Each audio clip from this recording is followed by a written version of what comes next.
এখন দুইটি গুরুত্বপূর্ণ বিষয় নিয়ে আপনাদের সামনে কথা বলতে চাই। একটি বিষয় হচ্ছে যে আমরা দেখছি গতকালকে থেকে বাংলাদেশের বিভিন্ন জায়গায় ঢাকা শহর থেকে শুরু করে বিভিন্ন অপ্রত্যাশিত ঘটনা ঘটছে, সহিংসতার ঘটনা আমরা শুনতে পাচ্ছি। আমরা আপনাদেরকে স্পষ্ট করে বলতে চাই, এই যে বাংলাদেশের ছাত্র সমাজ একটি এত বড় আন্দোলন করেছে, একটি ফ্যাসিস্ট একটি সরকারের যে একটি পতন ঘটিয়েছে, সেটি আমরা এই কারণে করিনি যে একজন নির্যাতক চলে যাবে আরেকজন নির্যাতক এসে সেই জায়গাটি নিবে। এটি আমরা আমাদের জায়গা থেকে কোনোদিনও মানব না। বরং এই যে নির্যাতনের যে প্রসেসটি রয়েছে, যে সিস্টেমটি রয়েছে, এই সিস্টেমটি ছাত্র সমাজ বা বর্তমান বাংলাদেশের যে প্রজন্ম তারা চায় না।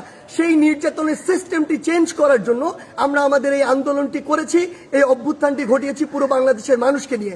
সেই জায়গা থেকে বিভিন্ন রাজনৈতিক মতাদর্শ, সে বিরোধী মতাদর্শ হতে পারে কিংবা বিভিন্ন যে রাজনৈতিক মতাদর্শে যা ছাত্র সংগঠন বিভিন্ন রয়েছে, তাদের কথা বিভিন্নভাবে শোনা যাচ্ছে যে তারা প্রতিহিংসার বশবর্তী হয়ে এই বিভিন্ন ভাঙচুরগুলো চালাচ্ছে।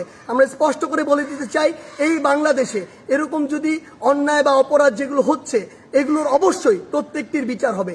সেই জায়গা থেকে আমরা স্পষ্ট করি, আমরা কখনো আমাদের জায়গা থেকে এমন সহিংসতাগুলো সমর্থন করি না।